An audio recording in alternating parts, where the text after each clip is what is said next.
Hey everyone, welcome back to Exemplar CH. Good evening to all of you. First of all बात करते हैं हम आज practice paper का. और आपको पता है कि संडे है आज, और संडे के दिन मैंने बोला था कि प्रैक्टिस पेपर की ही हम लोग बात करेंगे. आज आपके सामने प्रैक्टिस पेपर 6 लेकर के आया हूँ. एक चीज़ और आपको बताना है कि प्रैक्टिस पेपर जो 6 है वो आप TGT के लिए तो है ही, साथ ही साथ PGT के लिए भी है और ELT ग्रेड के लिए भी है. क्वेश्चंस देखेंगे तो आपको लगेगा कि PGT और ELT के लिए भी यह इम्पॉर्टेंट प्रैक्टिस पेपर है. समय न गंवाते हुए वीडियो को शुरू करते हैं. आइए, और वीडियो पसंद आया तो प्लीज़ लाइक और शेयर करना ना भूलिए. आइए शुरू करते हैं. Question number 1, which century is called the age of interrogation and NIGT. ठीक, तो कह रहे हैं कि age of interrogation and NIGT तो उसे बोलते हैं 20th सेंचुरी को. नेक्स्ट है कि विच रिवोल्यूशन शेक मैंस फेथ. कौन सा ऐसा रिवोल्यूशन था जो व्यक्तियों के विश्वास को हिला डाला in the authority of religion. किसमें? तो धर्म के अधिकार में व्यक्तियों के फैथ को हिला डाला. वह कौन सा रिवोल्यूशन था? तो वह था साइंटिफिक रिवोल्यूशन. ठीक है, बढ़ते हैं नेक्स्ट क्वेश्चन की ओर. Which year is marked the beginning of the end of the supremacy of middle class. तो कह रहा है किस साल मिडिल क्लास का जो सर्वोच्चता है वो शुरू होता है, सर्वोच्चता का एंड होता है. ठीक है, कब शुरू हुआ? तो जो सुप्रीमेसी ऑफ मिडिल एज है वह उसका समापन होता है 1900 के आसपास, यानी 1900 में.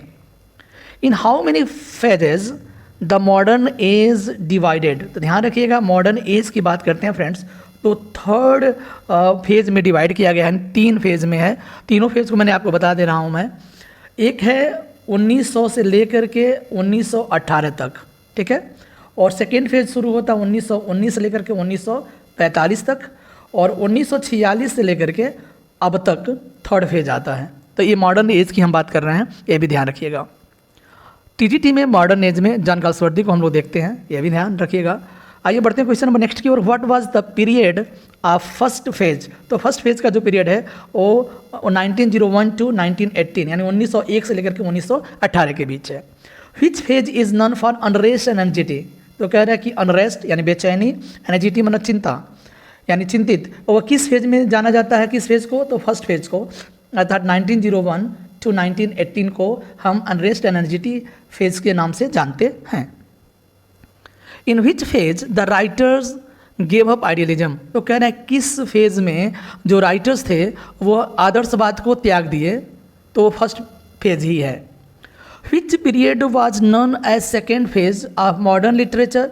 तो मैंने बताया है 1919 टू 1945, 1919 से लेकर के 1945 को हम सेकेंड फेज के नाम से जानते हैं. और ये डिवाइड किस में है? मॉडर्न एज में है. In which phase British empire was decaying. किस फेज में ब्रिटिश एम्पायर जो है, जो ब्रिटिश साम्राज्य है, उसमें क्षरण देखने को मिलता, ह्रास देखने को मिल रहा था. तो वह है second phase. Which phase is non for wars. अच्छा, युद्धों के लिए कौन सा फेज जाना जाता है? तो वह सेकेंड फेज ही है. Second phase once again 1909 to 1945. Next, in which phase industry was developing. तो आपको बता दें किस फेज में औद्योगिक का विकास हो रहा था. तो ऑल ऑफ दीज, यानी फर्स्ट फेज, सेकेंड फेज और थर्ड फेज, तीनों में इंडस्ट्री का डेवलपमेंट हो रहा था. From which year the third phase started. तो 1945 थर्ड फेज यहाँ समाप्त, यानी सेकेंड फेज यहाँ समाप्त होता है, और 1946 कह सकते हैं हमारा थर्ड फेज शुरू हो जाता है. Who were the dominated poets of modern poetry. तो प्रभुत्वशाली, जो हम कह सकते हैं ना, प्रभुत्वशाली जो पोएट्स कौन हैं मॉडर्न पोएट्री में. तो सबसे पहले नाम आता है W.B. येट्स का और T.S. एलियट का. तो W.B. येट्स के बारे में बता देते हैं और T.S. एलियट के बारे में. W.B. येट्स आयरलैंड के हैं, आयरिश पोएट हैं, और 1865 में, यानी अगर W.B. येट्स की बात करते हैं तो 1865 में पैदा हुए थे और इनका देहांत होता है 1934 में. वहीं T.S. एलियट की बात करते हैं तो 1888 में इनका जन्म होता है, और 1965 में इनका देहांत होता है. W.B. येट्स के बारे में अगर आपको बता दें तो बाइजेंटियम, सेलिंग टू बाइजेंटियम आप जानते होंगे. और T.S. एलियट की अगर बात करते हैं तो 1922 में एक आया था द वेस्टलैंड, उनका फेमस वर्क है। ठीक है, बढ़ते हैं नेक्स्ट क्वेश्चन की ओर। Which poet of modern age is called more traditional? किसको ज़्यादा परंपरागत बोला जाता है? मोर ट्रेडिशनल, इंपॉर्टेंट है। तो डब्ल्यू.बी. येट्स को, डब्ल्यू.बी. येट्स को मॉडर्न एज का पोएट जो है उनको मोर ट्रेडिशनल बोला जाता है। What was the full name of W B. Yeats? ये भी पूछा जाता है। तो विलियम बटलर येट्स इनका पूरा नाम है। Who revived ancient Irish tradition? जो प्राचीन आयरिश ट्रेडिशन को जिंदा किए वो डब्ल्यू.बी. येट्स हैं। Who wrote the poem the tower? Tower, tower किसने लिखा है? डब्ल्यू.बी. येट्स ने लिखा है। और ठीक है, किसने लिखा है? डब्ल्यू.बी. येट्स ने लिखा है। पढ़ते हैं आगे। Who wrote the poem the winding stairs? The winding stairs W B. Yeats के द्वारा लिखा गया है। और यह पब्लिकेशन की अगर बात करते हैं तो 1929 में पब्लिश हुआ था, 1929 में। ठीक है, डब्ल्यू.बी. येट्स के द्वारा लिखा गया एक पोएम है the winding stairs. From which country W B. Yeats belong to? मैंने पहले ही बता दिया था कि आयरिश पोएट हैं, आयरलैंड से बिलोंग करते हैं W B. Yeats. Who wrote the poem the waste land? तो टी.एस. एलियट का द वेस्टलैंड है, मैंने पहले ही बता दिया था, आया था 1922 में। In which year the poem the Waste Land publish? तो 1922। Who wrote the poem the Hollow Man? T S. Eliot के द्वारा एक पोएम है हालो मैन। हालो समझ रहे ना, खोखला व्यक्ति। तो यह पोएम आया था 1925 में by T S. Eliot. Who said that he is a classicist in literature, royalist in politics and Anglo Catholic in religion? तो आपको बताया ना फ्रेंड्स, ये लाइन जो बोला गया है टी.एस. एलियट के द्वारा ही बोला गया है, सॉरी टी.एस. एलियट को ही बोला गया है, यानी क्लासिसिस्ट इन लिटरेचर, ठीक है, royalist in politics and Anglo Catholic in religion. ठीक है, तो टी.एस. एलियट को ही बोला गया है। Who appreciated metaphysical poetry in modern age and wrote an essay metaphysical poets? तो मेटाफिजिकल पोएट्स जो एसे है वो टी.एस. एलियट के द्वारा लिखा गया था। और फ्रेंड्स मेटाफिजिकल पोएट्स जो आया था वो 1921 में देखने को मिलता है बाई टी.एस. एलियट। ये मेटाफिजिकल पोएट्री को प्रशंसा करते हुए उन्होंने इस मेटाफिजिकल पोएट्स नामक एसे लिखा है। Who wrote the critical work the sacred wood? तो क्रिटिकल वर्क है by T S. Eliot, T S. Eliot के द्वारा लिखा गया है। और इनका फुल फॉर्म अगर आपको बता दें तो थॉमस स्टर्न एलियट बोला जाता है, थॉमस स्टर्न एलियट। ठीक है, और अगर बात करते हैं द सेक्रेड वुड का तो 1920 में देखने को मिलता है फ्रेंड्स, 1920 में। Who coined the term objective correlative? Objective correlative तो टी.एस. एलियट के द्वारा यह क्वाइन किया गया टर्म है, ध्यान रखिएगा। लग रहा है ना पीजीटी आईएलटी ग्रेड का प्रैक्टिस पेपर है, लेकिन टीजीटी भी है, क्योंकि मर्चेंट ऑफ वेनिस से बहुत सारे इंपॉर्टेंट क्वेश्चंस हैं इसमें शामिल हुए हैं, ओडब्ल्यूएस के क्वेश्चंस शामिल हुए हैं, ग्रामर के बहुत सारे क्वेश्चंस हैं। आइए बढ़ते हैं नेक्स्ट क्वेश्चन की ओर। The younger generation of poets is identified with the depression? जो यंगर जनरेशन है, जो नौजवान पीढ़ी है कवियों की, वह आइडेंटिफाइड मतलब पहचान करते हैं किसके साथ? डिप्रेशन के साथ। ठीक है, डिप्रेशन के साथ। Who compose the poem the double man? The double man, आपको बता दें डबल मैन W.H. अडेन के द्वारा लिखा गया है और यह आया था 1941 में। 1941 में आया था द डबल मैन, W.H. अडेन के द्वारा लिखा गया है। अगर अडेन के बारे में बात करते हैं फ्रेंड्स तो इनका जन्म 1907 में होता है और इनका डेथ जो है 1973 में होता है। ठीक, 1907 में पैदा हुए हैं, 1973 में इनका डेथ होता है। द डबल मैन पोएम जो है 1941 में देखने को मिलता है। बढ़ते हैं नेक्स्ट क्वेश्चन की ओर। In which year the poem Double Man published? तो हमने पहले ही बता दिया है 1941। Who wrote the poem City Without Walls? देखिएगा कितना इंपॉर्टेंट पोएम है सिटी विदाउट वॉल्स। तो W.H. अडेन के द्वारा लिखा गया है, पोएम का नाम है सिटी विदाउट वॉल्स। 1969 में पब्लिश होता है यह poem by W.H. अडेन। Who wrote the poem Do not go gentle into that good night? देखिएगा पोएम क्या है, do not go gentle into that good night. तो ये डीलन थॉमस के द्वारा लिखा गया है पोएम है। डीलन थॉमस के बारे में बात करते हैं, 1940 में पैदा होते हैं और इनका डेथ जो होता है वो 1953 में इनका डेथ हो जाता है, 53 है। 1914 में पैदा होते हैं डीलन थॉमस और 1953। फ्रेंड्स आपको बता दें सब जितने भी राइटर्स लगभग हमारे सामने हैं वो हम मॉडर्न एज के राइटर्स की ही बात कर रहे हैं। ठीक है, बढ़ते हैं आगे। Who wrote the poem and death shall have no dominion? And death shall have no dominion मतलब मृत्यु का कोई अपना राज्य नहीं होगा। ये डीलन थॉमस के द्वारा लिखा गया पोएम है। ठीक है, किसके द्वारा? डिलन थॉमस के द्वारा। Who wrote the poem church going? तो चर्च गोइंग फिलिप लार्किन के द्वारा लिखा गया पोयम है चर्च गोइंग। और आपको बता दें फिलिप लार्किन के बारे में बात करते हैं तो 1922 में यह पैदा होते हैं और 1985 में इनका डेथ होता है। फिलिप लार्किन की हम बात करते हैं जिनका पोयम है Church Going. In which poem these lines are found? Hatless, I take off my cycle clips in awkward reverence. तो ये लाइन जो है चर्च गोइंग से लिया गया है और चर्च गोइंग आया था 1954 में। कब आया था? 1954 में। आगे बढ़ें। Who wrote the Hawk in the Rain? The Hawk in the Rain, Ted Hughes के द्वारा यह लिखा गया है। इनका वर्क है Ted Hughes the Hawk in the Rain. ठीक है, बढ़ें आगे। चलिए बढ़ते हैं। What is the most distinctive feature of an ode? Poetry की बात करते हैं। एक फॉर्म है पोइट्री का ओड। ओड का डिस्टिंक्टिव फीचर पूछ रहा है तो आपको बता दें it is in the form of address. Ode में किसी चीज़ को क्या करते हैं? एड्रेस यानी संबोधित करके यह लिखा जाता है, गाया जाता है। तो it is in the form of an address, संबोधन जरूर होता है। Who is the most important poet who has retain पिंडारिक odds in English? तो पिंडारिक ओड किसने लिखा है? इंपॉर्टेंट पोएट है तो वह है थॉमस ग्रे। थॉमस ग्रे हैं। ठीक है, थॉमस ग्रे के द्वारा लिखा गया Pindaric odes. Who is the poet of an ode to himself? ये देखिएगा हिमसेल्फ है। बेन जॉनसन ने लिखा है कि क्या? Ode to himself. उन्होंने खुद को डेडिकेट करके लिखा है बेन जॉनसन ने, ओड टू हिमसेल्फ। ध्यान रखिएगा। बढ़े आगे। This is the form of a classical ode. तो क्लासिकल ओड का एक रूप है पिंडारिक ओड। ठीक है, क्लासिकल ओड का एक रूप है Pindaric ode. Odes had originated in religious celebrations. क्या है? धार्मिक अवसरों पर। ठीक है, यह उत्पन्न हुआ है। एंड वी आर परफॉर्मड, और परफॉर्म कहाँ होता था पहले? तो फेस्टिवल्स में एंड अदर इंपॉर्टेंट ओकेजन्स, यानी त्योहारों में और महत्वपूर्ण अवसरों पर यह परफॉर्म किया जाता था ओड। और कहाँ से निकला है? रिलीजियस सेलिब्रेशन से ही निकला है। Odds normally included that the following. अब ओड्स में क्या क्या फीचर रहता है उसकी हम लोग चर्चा कर लेते हैं। पहला है prayers are praise to the gods, यानी देवी देवताओं को प्रशंसा उसमें हो सकती है या उनके लिए प्रेयर हो सकता है। किसमें? ओड्स में। Stories are myth from the heroic past, या कुछ कहानियाँ हो सकती हैं। मीथ पौराणिक कहानियाँ हो सकती हैं, हीरोइक मतलब बहादुरी वाले। मॉरल मैक्सिम्स होते हैं। ठीक है, एंड पर्सनल्स रेफरेंसेस। और मॉरल मैक्सिम्स मतलब कुछ शिक्षाएं, नैतिक शिक्षाएं होती हैं, और कुछ पर्सनल मतलब व्यक्तिगत संदर्भ से लिखा हुआ होता है। ये तीनों इंपॉर्टेंट है, नॉर्मली इंक्लूड रहता है ओड्स में।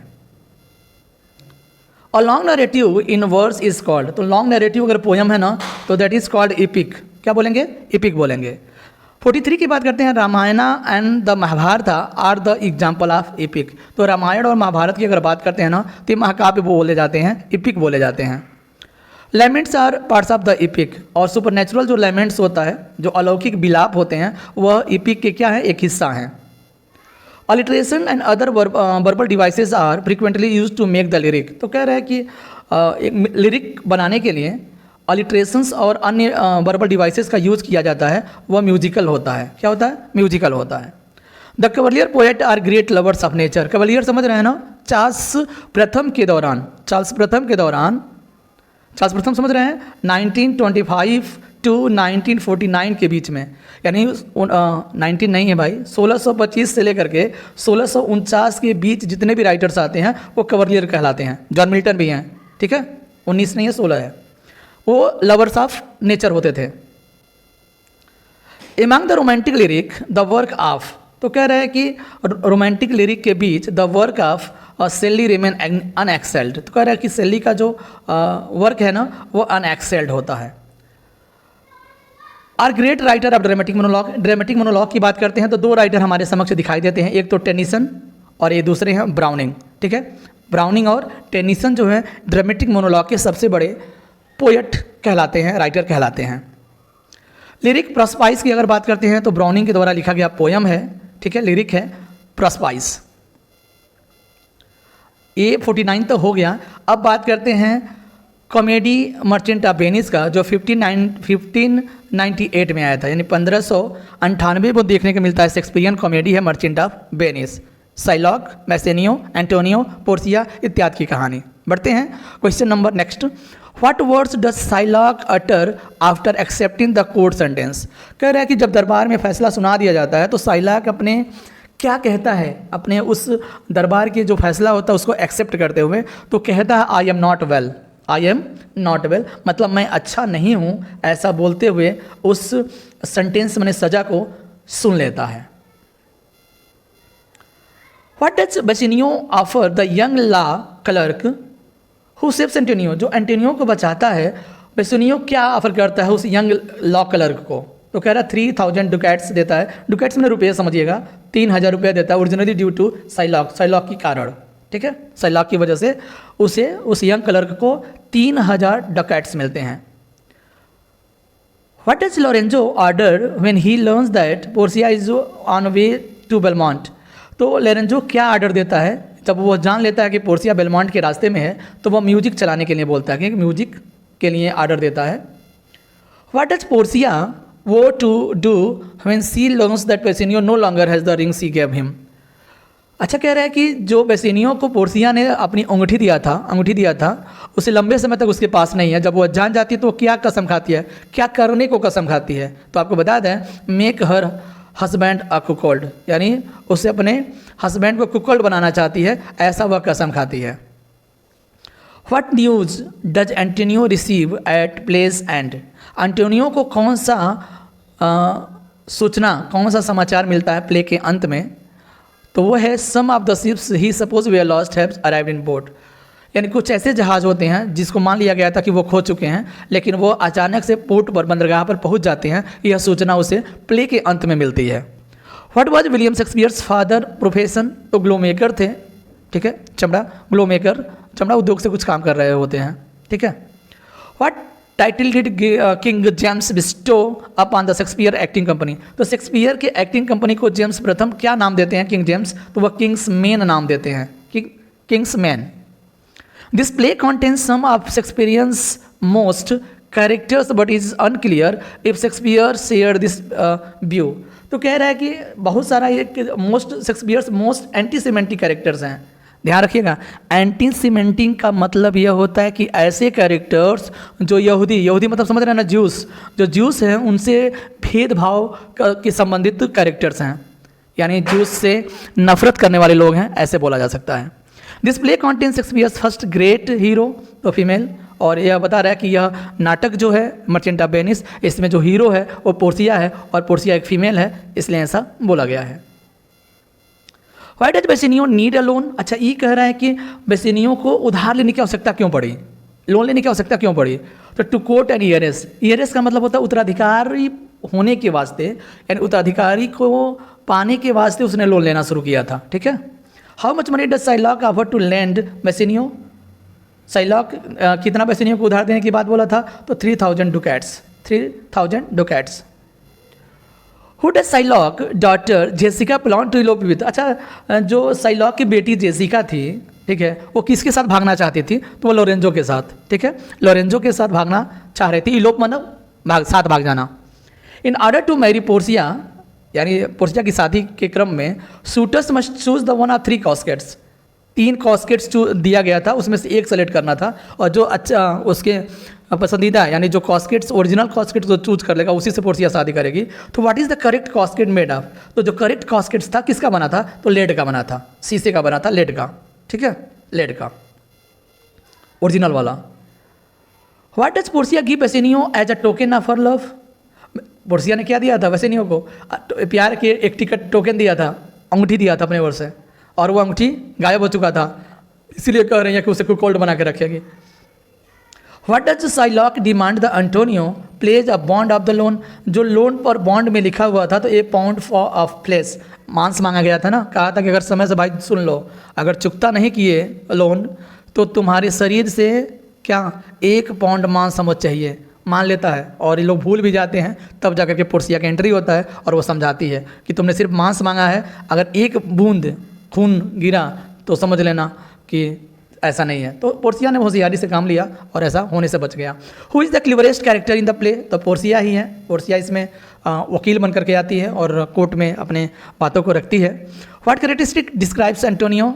तो मर्क्यूरियल है। क्या है? एंटोनियो क्या है? मर्क्यूरियल है। How does Gratiano behave toward Shylock? Shylock से ग्रेंटियानो कैसी व्यवहार करता है, कैसा व्यवहार करता है? तो इंसल्टिंग और क्रिटिकल, यानी एकदम बेइज्जती करता है और आलोचनात्मक व्यवहार करता है। Who presides over Antonio's trial? Antonio का जब मुकदमा चलता है तो उसको देखभाल किसके अंदर में होता है, किसके अंतर्गत? तो ड्यूक ऑफ वेनिस, जो वेनिस का राजा रहता है उसके अध्यक्षता में एंटोनियो का ट्रायल चलता है, मुकदमा चलता है। How do must critics describe Shylock? Critics Shylock को कैसे डिस्क्राइब करते हैं? तो there is no consensus, there is no consensus, there is no consensus. ठीक है। Which image appear in L'Allegro? कल के वीडियो में एल-एल-ग्रो पर मैंने वो लाइनर दिया था, आपको पता होगा एल-एल-ग्रो में ये क्वेश्चन खुद था कि किसका इमेज अपीयर होता है एल-एल-ग्रो में, तो वह टावर था। क्या था? टावर था। How many lines in the prelude? तो एल-एल-ग्रो में 10 लाइन है प्रिल्यूड में। प्रिल्यूड समझ रहे हैं ना? प्रस्तावना है। एल-एल-ग्रो के प्रस्तावना में 10 लाइन है। Which form does Milton draw from in the rhyme scheme of the prelude? तो प्रिल्यूड में वो सोनेट को, जो पेट्रोनिकन सोनेट पर बेस्ड इनका होता है मिल्टॉनिक सोनेट, तो सोनेट को राइमिंग स्कीम को रखते हैं। कब? तो जो प्रिल्यूड है 10 लाइन, उसमें सोनेट के फॉर्मेट को रखते हैं। The majority of L'Allegro is written in couplets? तो आपको मैंने बता दिया था कि majority of L'Allegro is written in couplets. Octosyllabic couplet, octosyllabic couplets. ठीक है, इसमें लिखा गया है एल्पेंसरेसो हो या एल-एल-ग्रो हो। कोमोस की भी बात करेंगे, लेस्ट्रस की बात करेंगे, कल के वीडियो में आएगा रात 9 बजे। 74 की बात करते हैं। The punishment announce by the jury of Falder? William Falder की बात कर रहा है, जस्टिस की बात कर रहा है। आया था 1910 में by John Galsworthy. Penal servitude from 3 years including the solitary confinement, यानी 3 साल का कारावास, कठोर कारावास। फाल्डर को 3 साल का कठोर कारावास दिया गया था। ठीक है। Who was the justice for the case of Falder in the court? तो जस्टिस कौन था, न्यायाधीश कौन था? तो मिस्टर जस्टिस फ्लोयड थे। कौन थे? फ्लोयड थे उसमें। Who was the Chaplin in the prison? Chaplin, prison में चैपलिन कौन था? तो हग मिलर था। कौन था? चैपलिन जो कौन था? हग मिलर था जेल में। Who is known for the allegorical novella animal farms? ध्यान रखिएगा, animal farms 1945 and the dystopian novel 1984। 1984 ध्यान रखिएगा, उनका नॉवेल है, आया था 1949 में। और ये दोनों वर्क इंपॉर्टेंट हैं, जॉर्ज ऑरवेल के द्वारा लिखा गया नॉवेल है। ठीक है, किसके द्वारा? जॉर्ज ऑरवेल के द्वारा। और जॉर्ज ऑरवेल की अगर बात करते हैं तो 21 जनवरी 1903 में ये पैदा होते हैं मोतिहारी में। बिहार का एक शहर है मोतिहारी में जॉर्ज ऑरवेल पैदा हुए थे। और इनका देहांत होता है 1950 में, 1950 में। ठीक है, जॉर्ज ऑरवेल की हम बात कर रहे हैं। और इनका जो सिरोनीम है जॉर्ज ऑरवेल है, एरिक आर्थर ब्लेयर के नाम से भी जाने जाते हैं ये। ठीक है, एरिक आर्थर ब्लेयर। अब देखिएगा, ये जो क्वेश्चंस हम आपके समक्ष अब लाए हुए हैं, अब देखने को मिलेगा, देखिए कितना इंपॉर्टेंट है।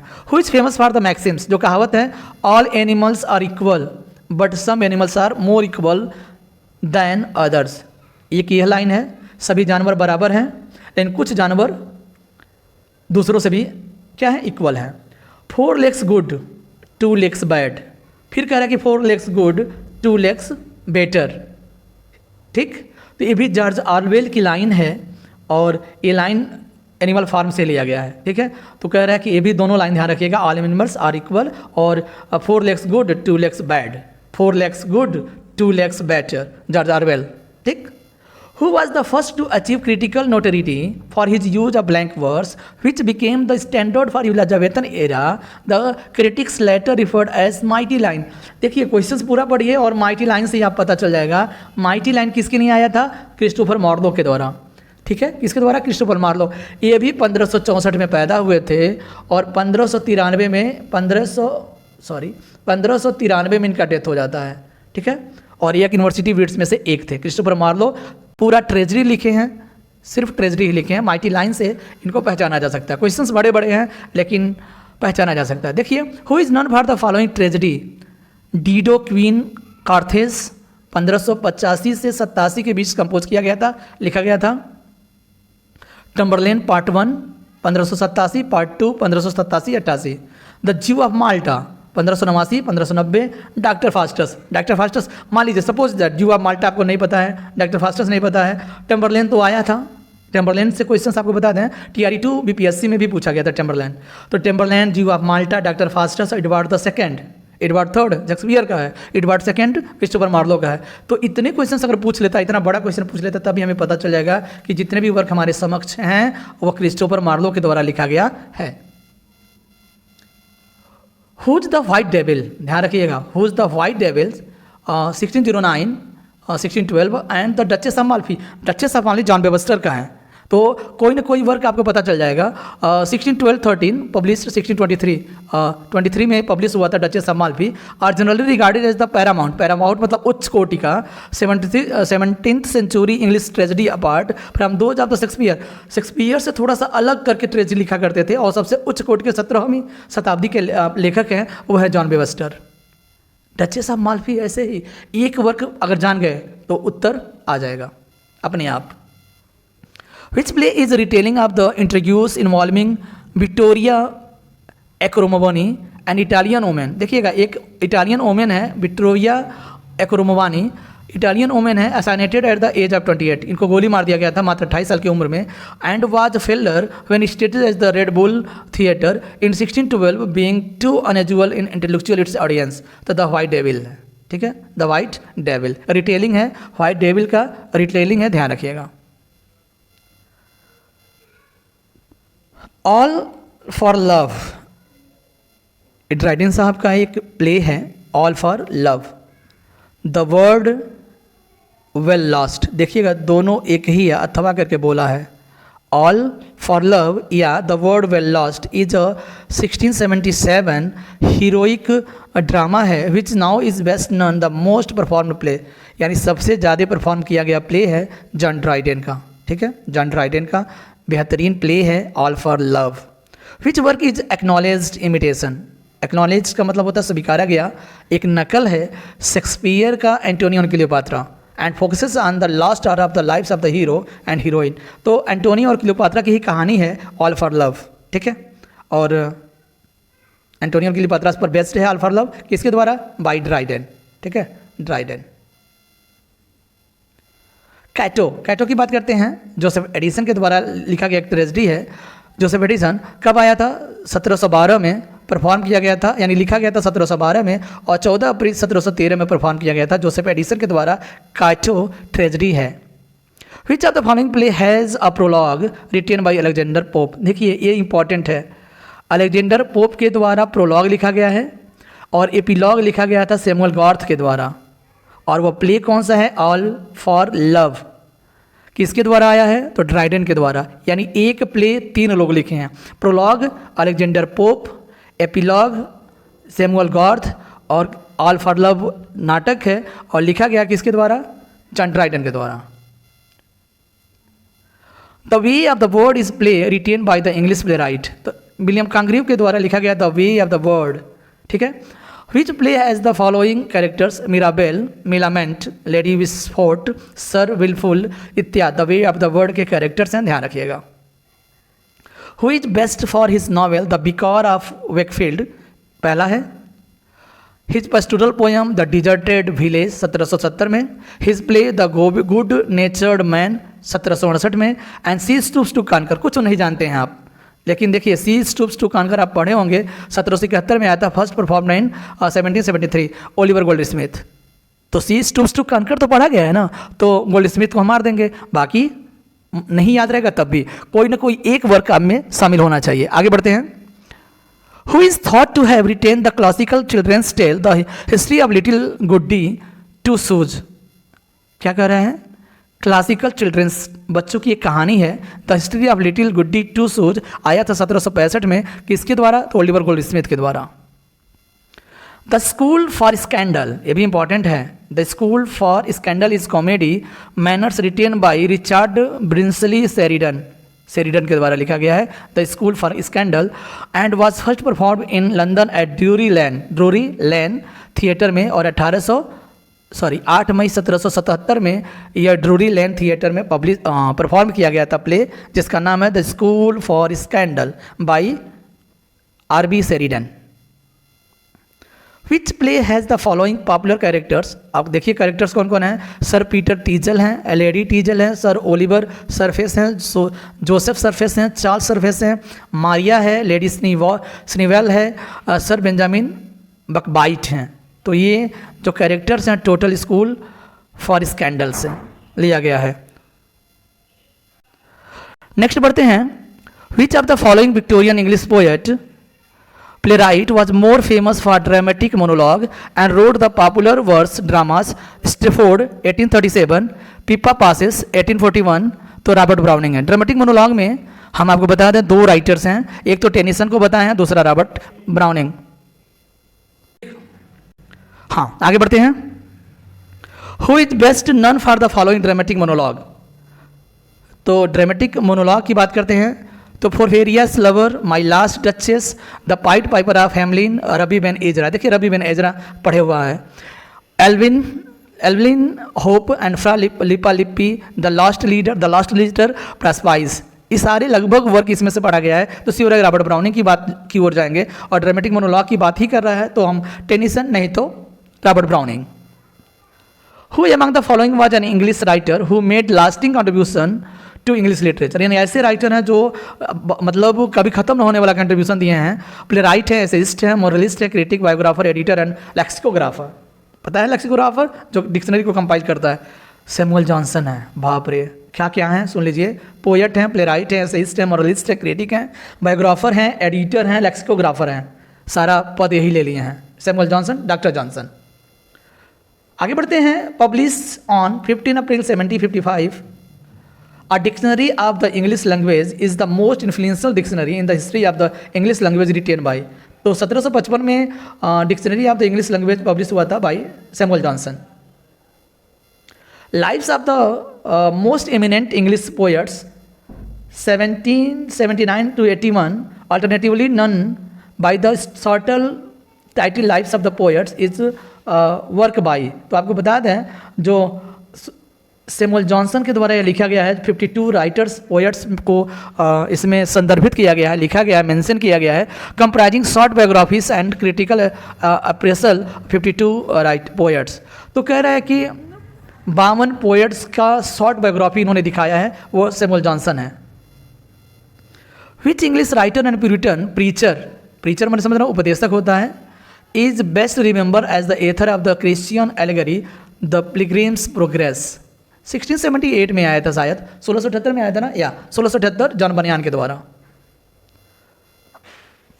ए 99 है, question number 99। Grace Abounding to the Chief of Sinners or Brief Relation of the exceedingly mercy of God in Christ to his poor servant John Bunyan. इतना बड़ा टाइटल है, is a Puritan spiritual autography written by John Bunyan. John Bunyan के द्वारा लिखा गया उनका खुद आत्मकथा है, और सोच लीजिए कितना बड़ा टाइटल है। दोबारा नहीं पढ़ेंगे, आप पढ़ लीजिएगा। बढ़ते हैं आगे। Which author is known by his pen name George Orwell. तो जॉर्ज ऑरवेल का पेन नेम है एरिक आर्थर ब्लेयर, पहले ही मैंने बता दिया है। The young one of the cat is, cat के बच्चे को कीटन बोलते हैं। द प्लूरल ऑफ एलुमनस का प्लूरल एलुमिनी होता है। 20 माइल्स, स्पॉटिंग ईरर्स का क्वेश्चन है। 20 माइल्स है तो ध्यान रखिएगा आर हो जाएगा, आर नहीं यहाँ इज हो जाएगा, ठीक है। तो 20 माइल्स पता है ना, एक निश्चित दूरी है, और दूरी के लिए सिंगुलर लगाएंगे। 20 miles is not a great distance in this rose of the rapid travel, ठीक है। ये इसका बी वाले में गलती है। The percentage of good leaders are not. तो देखिए परसेंटेज की बात बोला है ना, तो श्योर है कि यहाँ आर नहीं होगा। परसेंटेज एक एक्यूरेसी है, good leaders of percentage of good leaders, तो यहाँ भी इज हो जाएगा, यानी सी वाले में गलती है। The teachers with his 2 sons is doing research this days. तो ध्यान रखिए the teacher with his 2 sons है, तो इज यहाँ सही है, तो नो ईरर हो जाएगा, no error. He had been to school, वही स्कूल में था, बट ही हैज, देखिए यहाँ पास्ट में दिखा रहा है, यहाँ हैज दिखा रहा है, और लर्नड नथिंग यानी but he learned nothing there लिख सकते हैं, या he had learned nothing there यानी वो स्कूल में लेकिन वो कुछ नहीं पढ़ा। तो श्योर है कि पास्ट में ही जाएंगे, तो ऑप्शन सी में चले जाएंगे। हिज फेलिंग, ये देखिएगा बहुत पकाया। हिज फेलिंग का मतलब है यहाँ his failing to answer the question made the police suspect him. तो ऑप्शन ए में ही गड़बड़ी है, फेलिंग नहीं होगा। फेलिंग की जगह पर हिज के साथ आप क्या लगा लीजिए, नाउन बना लीजिए। फेलिंग का क्या हो जाएगा, फेलर हो जाएगा। क्या हो जाएगा, FAILURE, फेलर हो जाएगा फेलिंग के स्थान पर। तो is failure to answer the question made the police suspect, तो ऑप्शन ए इसमें गलती है, फेलिंग का फेलर हो जाएगा। स्पॉटिंग एरर का अंतिम क्वेश्चन देख लेते हैं। There is always danger of panic when a fire, देखा है ना, अ नहीं होगा यानी ऑप्शन सी में गड़बड़ी है, ऑप्शन सी में गड़बड़ी, ध्यान रखिएगा, अ फायर नहीं होगा। There is always danger of panic when fire breaks up in crowded city. Which of the following sentences grammatically correct, तो ग्रामेटिक TGT 2016 में पूछा गया है। तो we rarely see a lion, we rarely see a lion, यह option सही हो जाएगा। अब ट्रांसफॉर्मेशन की बात कर लेते हैं, कुछ क्वेश्चन है ट्रांसफॉर्मेशन का। As the weather was bad, जैसा कि मौसम खराब था, वी स्टेड इंडोर, हम लोग अंदर ही रहे, सिंपल सेंटेंस में बदलना है। तो कह रहा है it being a bad weather, यानी खराब मौसम होने के कारण। ये पता है ना, ये रूल है फ्रेंड्स ट्रांसफॉर्मेशन में। अगर सिंपल में हम लोग जा रहे हैं तो सिंपल में पार्टिसिपल की तरह एक यूज़ होता है, क्या बोलते हैं उसको, पार्टिसिपल के नियमों का ही यूज़ बोलते हैं उसमें, जिसमें कर्ता मुख्य रूप से, पार्टिसिपल में कर्ता मुख्य रूप से एक ही लिखा जाता है, इसमें कर्ता मुख्य शब्द लिखा जाता है। और being a bad weather we stayed indoors, ठीक है। तो कह रहे हैं कि मौसम खराब होने के कारण हम अंदर ही रहे, ये सिंपल सेंटेंस है। और रूल याद नहीं आ रहा है, पार्टिसिपल के नियमों का ही यूज़ होता है। नॉमिनेटिव एब्सोल्यूट या नॉमिनेटिव एब्सोल्यूट, नॉमिनेटिव एब्सोल्यूट के नियम को हम बनाते हैं, जो आप पढ़े होंगे अगर सिंपल टू सिंपल, तो नॉमिनेटिव एब्सोल्यूट, नॉमिनेटिव एब्सोल्यूट में ऐसे ही बनाते हैं। बढ़ते हैं आगे। He is believed to have died of malaria, तो अगर हम कॉम्प्लेक्स में जाएंगे तो हो जाएगा इट इज़ बिलीव्ड दैट, ऐसा विश्वास किया जाता है कि वो मलेरिया से मरा है, तो इट इज़ बिलीव्ड दैट आ गया, तो ऐसे कॉम्प्लेक्स बन गया। आगे बढ़ते हैं। One who presents to radio program, जो रेडियो प्रोग्राम को प्रस्तुत करता है, that is called radio jockey, well known है, सबको पता होगा। Animals are birds living in groups, देखिए अगर एनिमल्स या बर्ड्स की बात कर रहा है, अगर एनिमल्स होगा तो हर्ड हो जाएगा, ठीक है, और अगर बर्ड्स हो जाएगा तो फ्लॉक होता है, फ्लॉक या FLOCK, फ्लॉक, ग्रुप में। लेकिन कह रहा है कि एनिमल और बर्ड्स लिविंग इन ग्रुप और एक साथ रह रहे हों तो ग्रेगेरियस कहा जाता है इसे, ग्रेगेरियस, एक साथ झुंड में रहना। The burial of a corps, यानी शव को गाड़ना, इन अ ग्रेव मने कब्र में, या टॉम मने मकबरे में, typically with funeral rights, funeral मने दाह संस्कार का जो राइट्स होते हैं, राइट्स मने समझ रहे हैं, मंत्र वगैरह जो मंत्र जाप करके वो किया जाता है, तो उसे एक शब्द में इंटरमेंट बोलते हैं। और इंटरमेंट का मतलब होता है फ्रेंड्स दफन करना। बढ़े आगे।